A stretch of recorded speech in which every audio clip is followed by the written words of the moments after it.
Welcome to Legal Tech Week for November 20th, 2020, in which we discuss the weeks, or maybe the last 2 weeks, because we weren't here last week, top stories in the legal tech and innovation world. I am Bob Ambrogi. I write the blog Law Sites and have the podcast Law Next. And our kind of usual suspect panelists here today are... Victoria, you want to introduce yourself? Start off?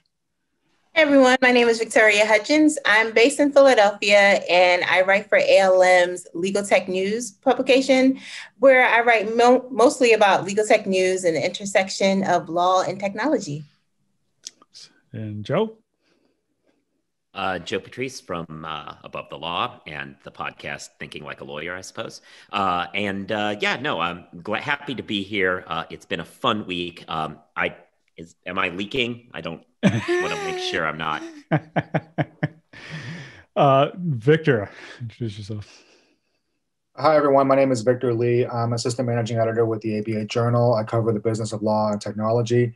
And I promise not to make any My Cousin Vinny references during this session, but I don't know about the whole sweating hair dye thing. I might have to take the fifth on that one. We don't know if it's hair dye yet, right?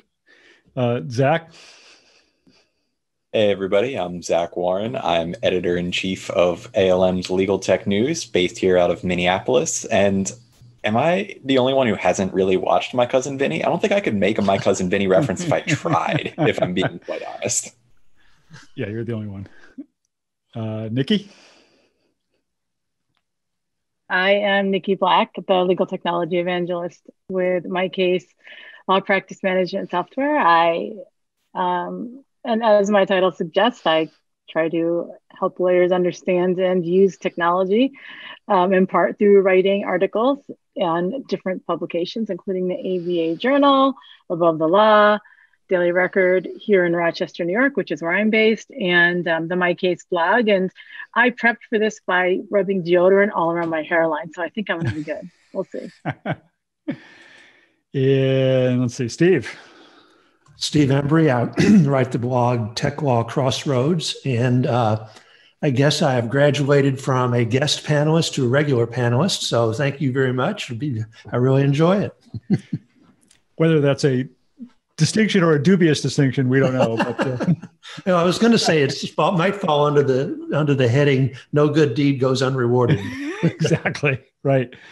And last but not least, Molly. Molly McDonough. I'm a media consultant. I produce Legal Talk Today for the Legal Talk Network and am the former editor and publisher of the ABA Journal. And Caroline Hill is not able to be with us today because she said the week in legal tech wore her down and she's tired. It's late over there in the UK right now. Just by way of an announcement, we now have an official hashtag. Nikki, you want to introduce our official hashtag? Well, I initially chose a hashtag and tweeted it, and then thought maybe I better research the hashtag and see if anyone uses it. And it was an active hashtag in legal tech. I initially chose LT Roundtable, and apparently that's taken in legal tech of all things. So I changed it to BA Roundtable because it's Bob Ambrogi's Roundtable. So, but it turned out it looks a lot like Bar Ound Table. But that's our official hashtag, Bar Ound Table. Yeah, whoops, I did that. Yeah, I think that's what we were going for. Is all. I just tweeted to the Bar Ound Table. There's our hashtag. All right, so for topics this week, we were just talking. Since we were all making fun of Rudy Giuliani.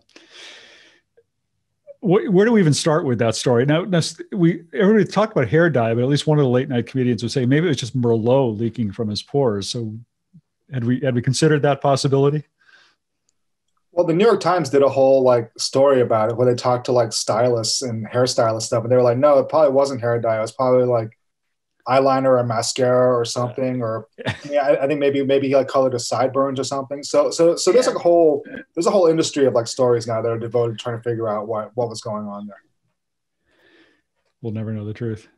I just saw a TikTok of Giuliani too. I'm on TikTok. It's a little pathetic, but where they showed him at that same conference, I think, take a handkerchief out of his pocket, wipe his nose, fold it outward so that the part that he just wiped and blown his nose into is on the outside. And then he wiped his whole face off with the part that he'd blown his nose into and put it in his pocket. And he looked sick. I wonder if there was a reason he was sweating so much, and it might not have just been the lights. What if he might have COVID? I don't know. But anyway, he just sort of fell apart at that thing. Good. If that gets traction, I feel like TikTok is getting double banned by the current administration now. Yeah.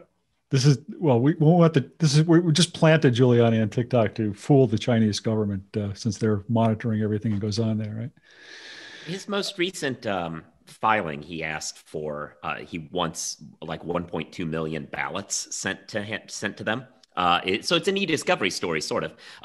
Or a discovery story anyway. He wants 1.2 million ballots sent to him, and then he's, according to the footnote, then he'll take a sample and count them and decide based on that sample to tell the state who actually won.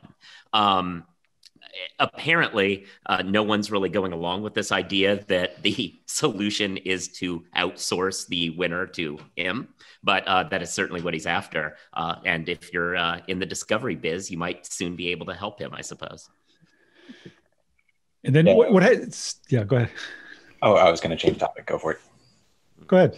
Oh, I was just going to say there's a legal tech angle with the court tech of it all as well, considering that AT&T dropped the hearing on the very first day.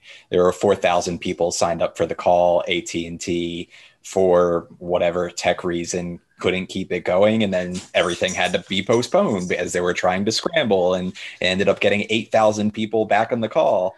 I thought it was particularly interesting. This is a federal court, and you would think that they would have things in place for especially high profile litigation like this. It kind of didn't make sense to me that it wasn't live streamed or live broadcasted in some way to the general public as well. Victoria had a really good piece for us talking with them about kind of their tech issues, but this, especially as everybody's going remote and there are virtual trials, could be something we see for high profile cases moving forward. Actually, I wrote a post this week on the perils of trying to do court proceedings in a hybrid fashion, where some people are actually present and everybody else participates virtually. And it's a real problem. I'm not talking about sort of everyday sort of motions and hearings, but for an arbitration or a trial, you can't have, it's very difficult to have everybody on equal footing if some of them are present and some of them aren't. And so what you have to do, I discovered, is you really have to set up a number of cameras and a number of microphones so that whenever somebody talks, that there's a camera on that person and you have to set up mechanisms to see the documents. And it's quite a complicated process, because then you have to have a mixer, and you have to have some technicians that know how to balance all those things. And so the problem, of course, is we're backlogging so many trials these days because for obvious reasons. And, at some point we're either going to have to make a decision to do those virtually or keep postponing them until the pandemic is over, or suggest that we do them in a hybrid fashion. But that raises all sorts of complications, because if it's not all equal, then I don't want to participate online. I want to be there in person. If I'm there in person, it complicates the whole thing. So it's, trying to do hybrid type hearings, I think, is going to be difficult. It's going to be difficult in conferences too. You hear a lot of people say, "Oh, when this is over, we'll always have a hybrid conference." But all the audio visuals for that will be complicated as well. So I don't know that where we're going to end up when we can have some in-person proceedings and still have a virtual component. I thought your post was really interesting because it left me wondering, why do they have to be equal? I mean, the physical trials were never perfect presentation forums for the people, the audience at the trial. I mean, some courtrooms were set up where you'd be able to see documents projected on a monitor, but in most courtrooms, you don't get to see the documents that are being talked about. In a lot of ways, a Zoom trial is almost a better forum for the audience, because you can actually see the witness's face right there. You can see the documents projected up on the screen.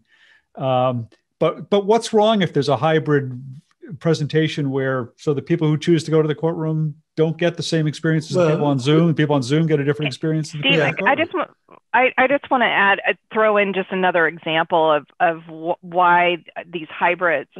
For me, it's less about the audience and more about the core participants, making sure they have that they're being presented correctly and clearly. So witnesses, the litigants, experts, so that, a defense witness doesn't come in super fuzzy and poor connections when a prosecution expert comes in super high quality. And, those things can impart some unintentional cues for the judge and the jury, potentially. Yeah. The analogy that I kept thinking of when I was thinking about Steve's post is that a lot of schools are going to these hybrid models. It's really difficult for the teacher to balance the remote participants with the in-person, and these are students, especially like elementary age students. That's a really tough balance to do. It's one thing for a college professor to do that where they're live streaming and lecturing, but when you have a lot of participation and needs, and you need to pay attention to the people in front of you as equally as the people remotely, that's trickier. And to get to your point, Bob, I think yes, it's true that if everybody's in person, access may not be equal. If everybody's online, access might not be equal. But if you have some that can be there and some who can't be there, the ones who can't be there might be tempted to say, well, look, I'm at a disadvantage, so I want to be present in the courtroom. And now you might have, 30 people in a COVID situation wanting to be in the courtroom, and what's the judge to do? Got to delay the trial or order everybody online or order everybody in the courtroom. It's a dilemma. And Molly gets to a good point. There's a lot of sort of equipment kind of things that are necessary and technical kind of things to make that flow smooth, so nobody's due process rights, for example, are impaired in any way. Yeah, and honestly, I'm thinking more beyond COVID, if there's such a thing, to where we get where we're able to get back to normal in court proceedings. And the question of do we want to get back to normal at that point? Do we want to continue to have both online broadcast and live proceedings in the courtroom? There was a great experiment a few years ago in Massachusetts, that Harvard ran, I think, out of a district court in Massachusetts, putting all their proceedings online. This was 5-6 years ago now. That went really well in a lot of ways, but there were also, most of the glitches were technical, but some of the glitches were just things like people forgetting they're on camera and suddenly saying things that they forget they have a mic on, those kinds of things, and things that shouldn't have been heard, or sidebar conferences that get broadcast that shouldn't have gotten broadcast, and that sort of thing. But I'd like to think that when we get back to actually going into courtrooms, we continue to maintain, if nothing else, then for public accessibility. I think it's great that the public is able to sit in and watch so many of these proceedings now that before they would have had to trudge down to a courtroom. Maybe it's not even near them and they can watch it. The Giuliani trial, technology aside, the telephone connection aside, that was a great example of something that had a lot of public interest. Well, and there's lots of convenience factors for everybody when you go virtually, not the least of which is the jurors.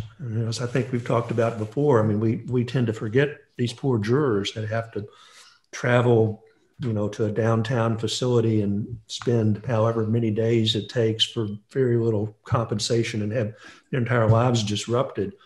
And a virtual component of that might make the whole thing for them, who are really the most important players in the room, right? For them, much easier.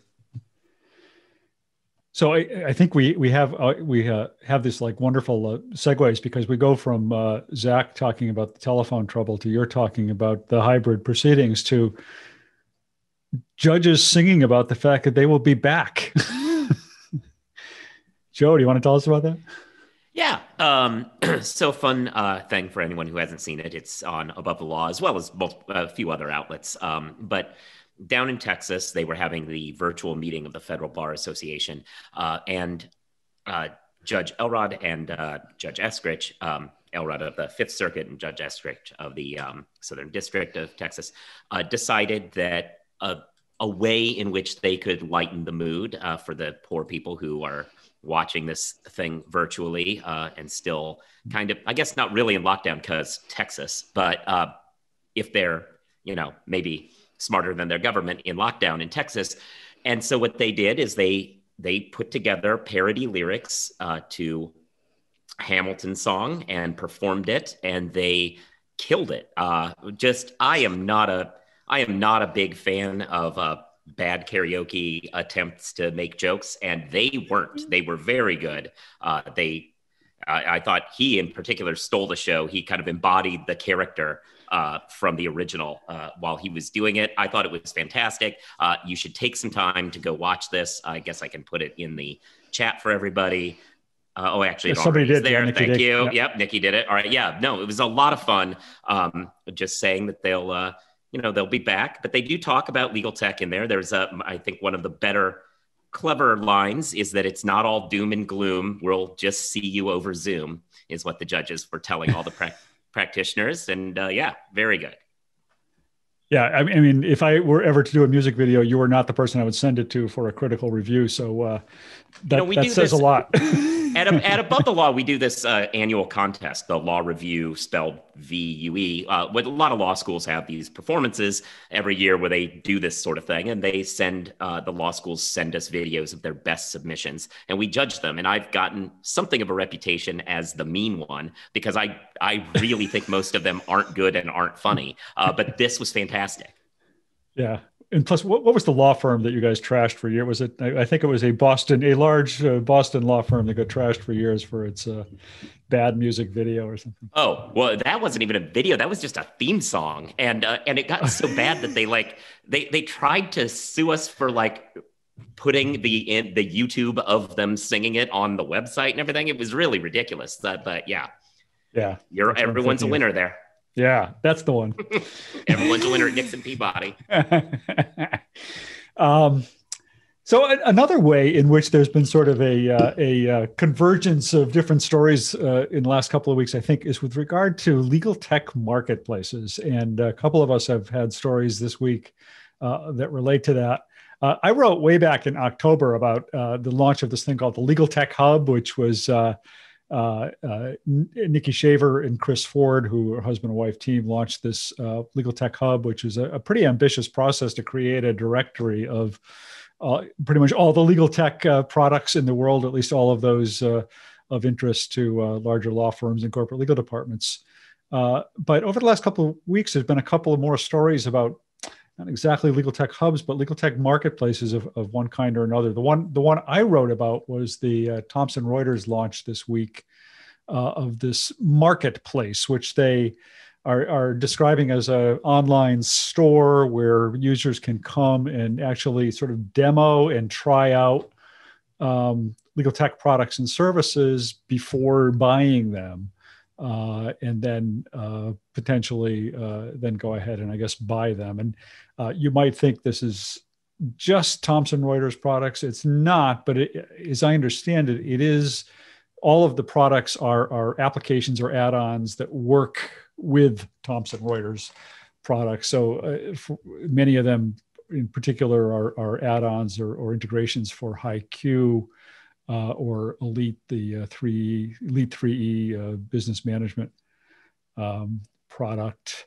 And I thought that was kind of interesting because there is, one of the big stories over the last year has been the launch of Rain in Court, which is a whole other approach to trying to provide they were calling themselves the App Store of Law, I think is what they've been describing themselves. And they're actually getting ready to roll out a kind of a version of that that's similar in the sense that companies will be able to kind of try before you buy for the apps that are there. They'll have kind of sandbox versions of some of these products So before a company has to sort of really commit to something, we can go in and kind of play around with a sandbox version of it. And then, I know Zach brought it up, but actually Victoria wrote about it. I don't know if one or the other you want to talk about what Oric has done in that regard. Yeah, Oric last week, they started, I think it was a year ago, their own internal like dashboard and directory of like legal tech products that were available. And they decided to make that available externally as well for clients. And they did say a few like Oric created legal tech will be included, but it's like 600 platform. They said there's maybe like 20 Oric created software there. And they said it's pretty much just software that will help lawyers, not general tech like a Zoom or Blue Jeans or something like that, something that provides pretty general, just helps provide legal services. And I asked them about updating it, and they said it was a lot more easier to keep updated when you have like a platform like their observatory, which that's the name of their directory of legal tech. He said it's a lot more easier to keep track of all the legal tech companies reaching out to them, sending them press releases saying, hey, look at my software that I just created. So they said it's really good for managing that type of information. And of course, like you can submit, like if you want to be included in the directory, and they'll go over the product. And I think like one of the main things with the directory, and when I looked over it, they emphasize like you have to explain how this actually helps corporate clients. They said that's something that they heard a lot from corporate legal departments that are looking into leveraging legal tech. Is really hard to figure out what does the legal tech actually do and how is it different.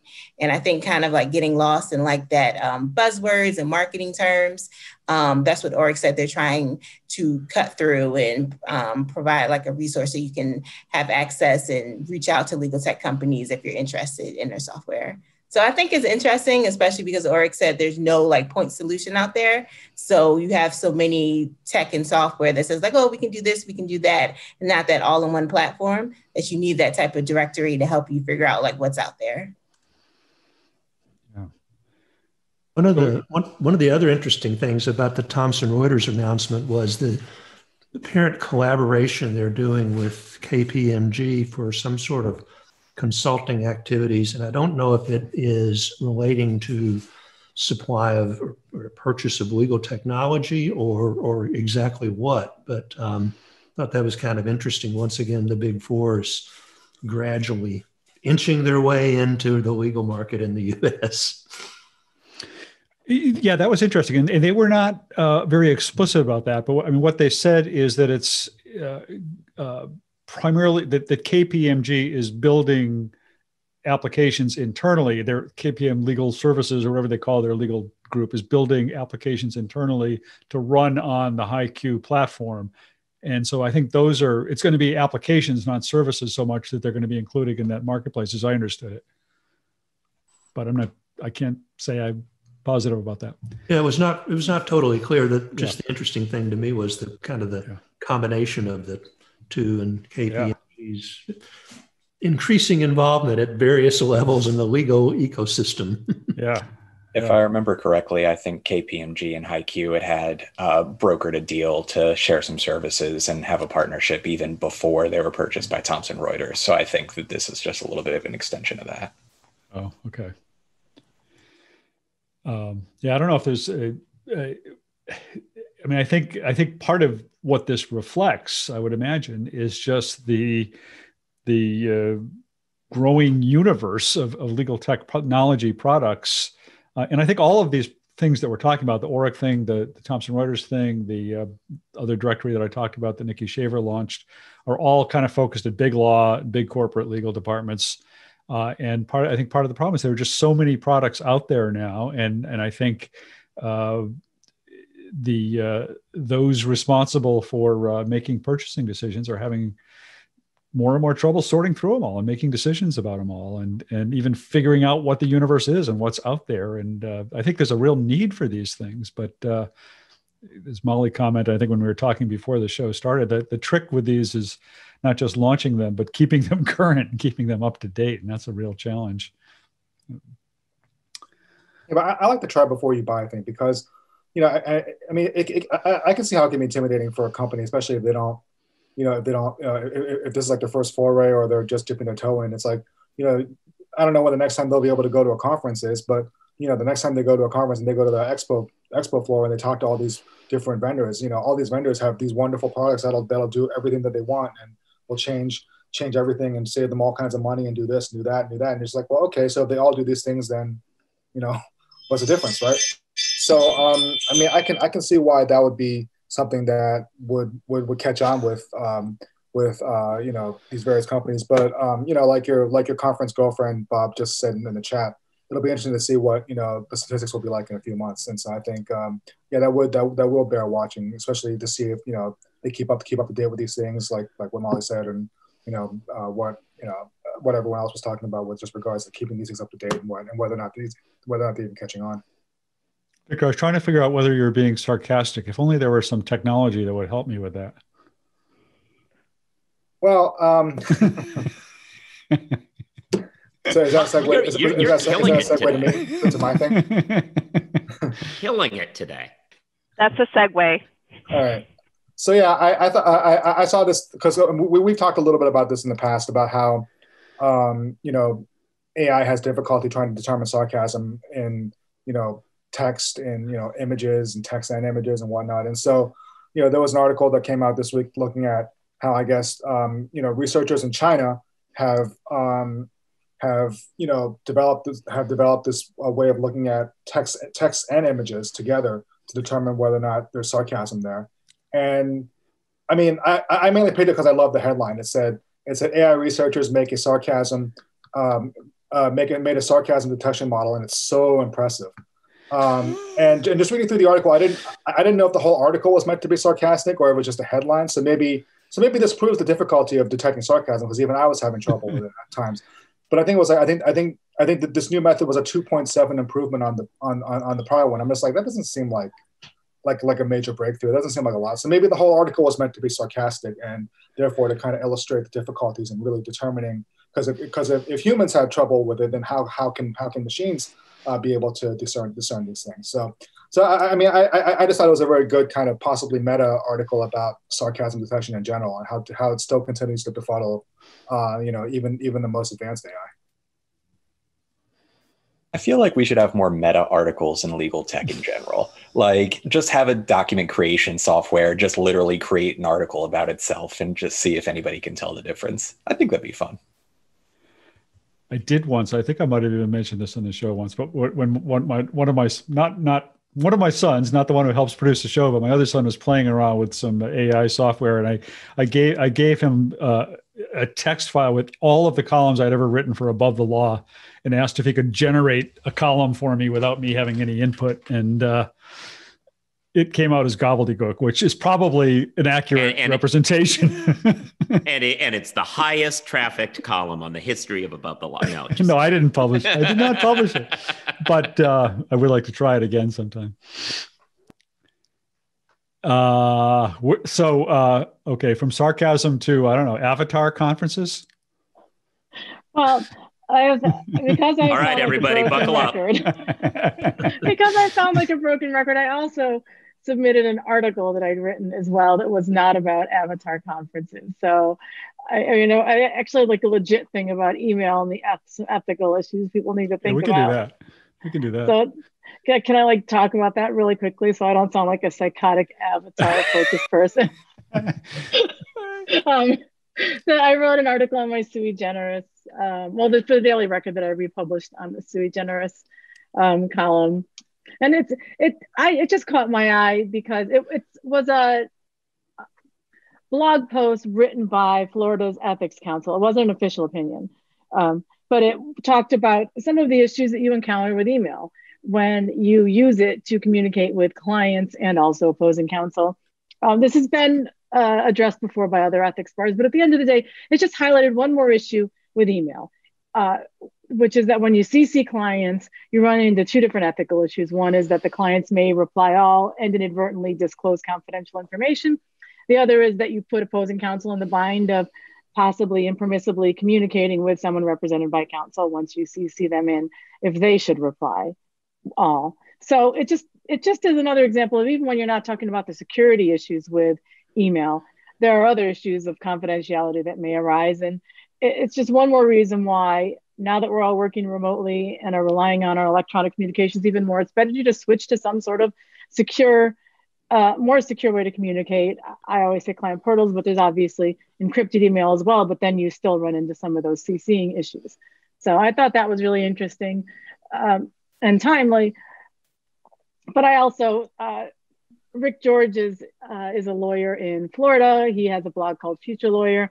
And of course, it caught my eye when he published a short post talking about how he thinks the future of conferences are avatars. And I was so excited because that's what I think they are. And then Steve was kind enough to send me a link to, there's actually a legal tech conference coming up that's going to be avatar based. And it's free. You can sign up. So of course I signed up.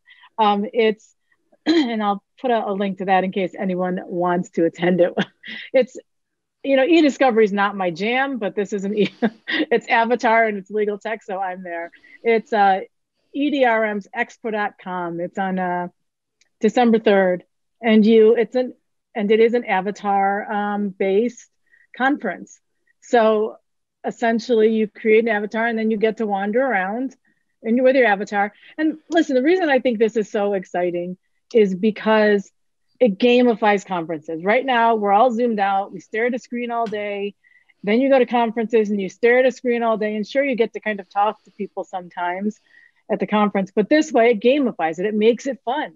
You have this avatar that you have to create and it just shakes the experience up. And then in theory, this is what I'm thinking. I want to experience it. You walk around and you can talk to people. You can just pick random people, walk up to them. And I just feel like that's kind of more interesting than sitting there and joining a Zoom room and seeing a bunch of names. And so I'm super excited. And I honestly think that it seems like there's a light at the end of the tunnel here with these vaccines that may be coming out. So maybe we won't be in this for next year, but at least for the next 6 months, this is going to be an issue. So why not shake these conferences up a little bit? And maybe it will be a way to have, you may have a conference every year, certain companies, but maybe sometimes you throw in a conference halfway through the year that's just an online avatar conference. It's a way to stay connected with your customers, with people in the legal tech community, without throwing a full-blown conference, all the time. So I think it's exciting, and hopefully some other people will be there with me and Steve. Steve, I think you said you're going, right? So yeah, I'm going, and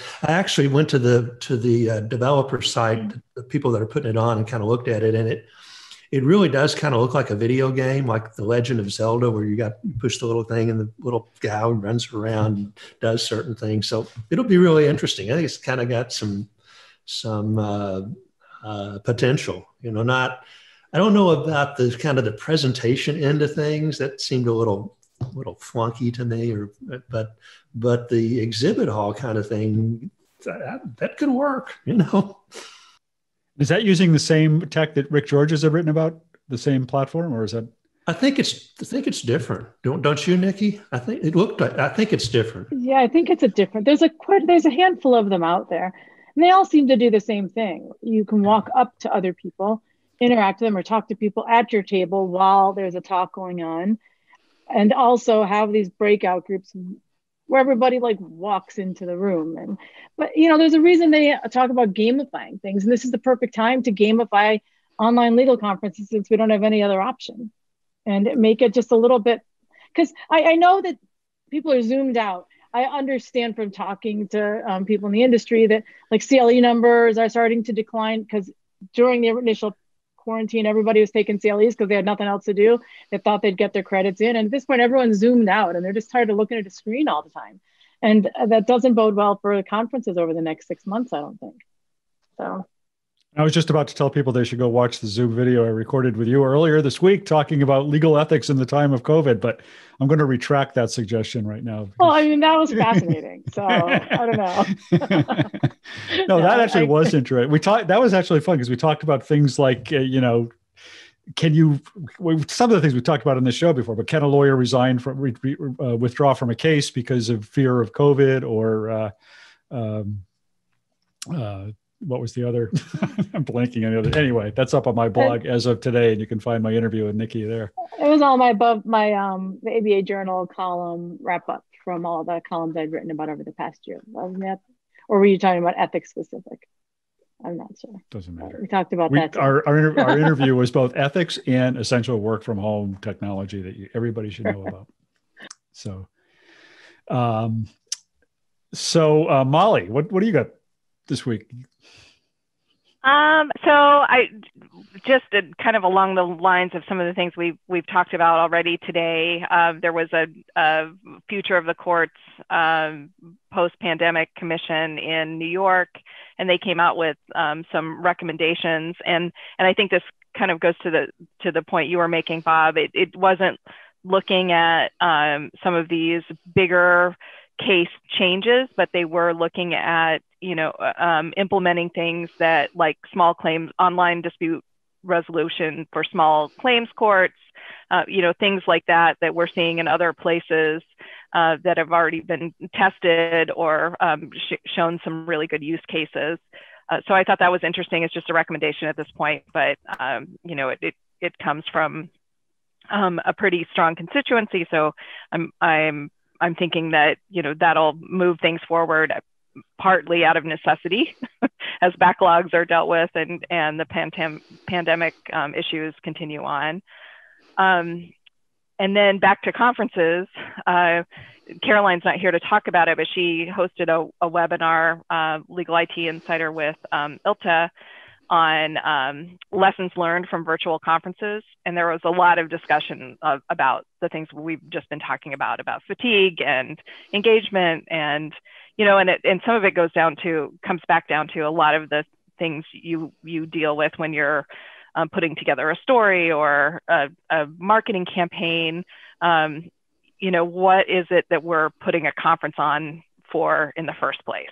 Coming back to that baseline and rethinking how to make that happen in a virtual environment. And then, the things that come along, to add engagement and, make sure that education and networking are core, that vendors get the support they want. What I thought was interesting was that a lot of the data that ILTA has been collecting is really still focused on the education component.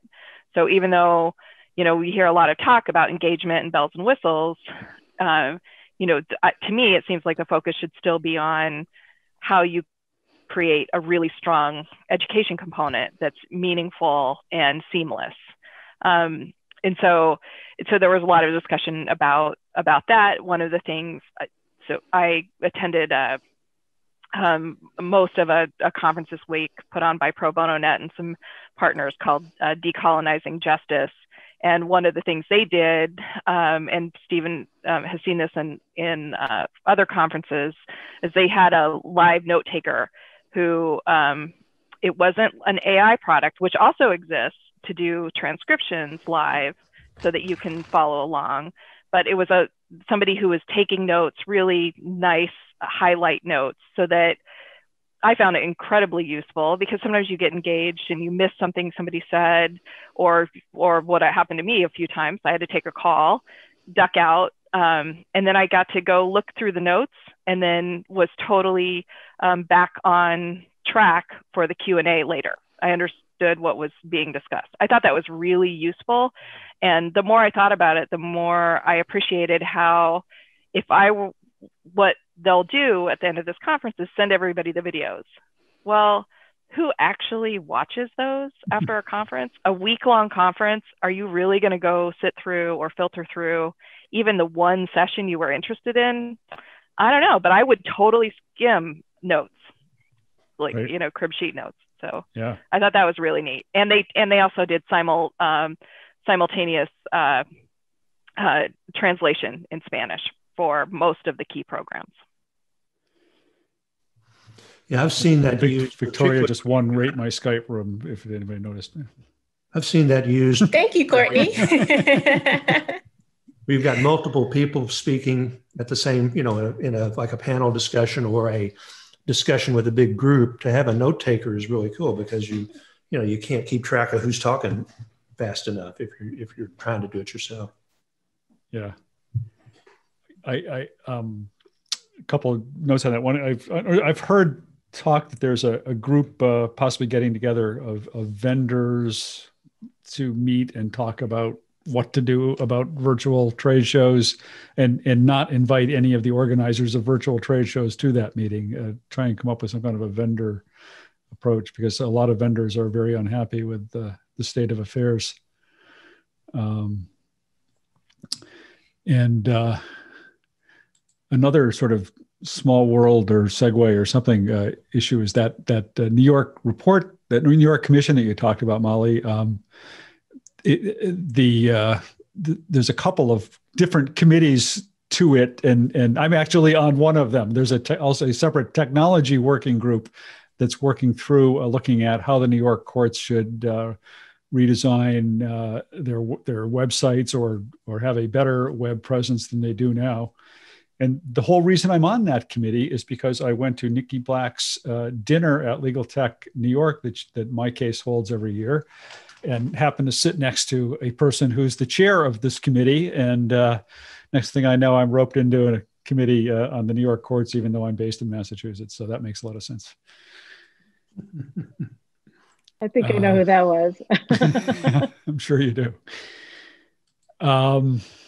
What else? Do we have anything else? I've got something. I think we would be remiss if we didn't note that yesterday was the 18th anniversary of Bob Ambrosia's blog that got many of us, certainly me, got started with reading that blog and being energized by it. And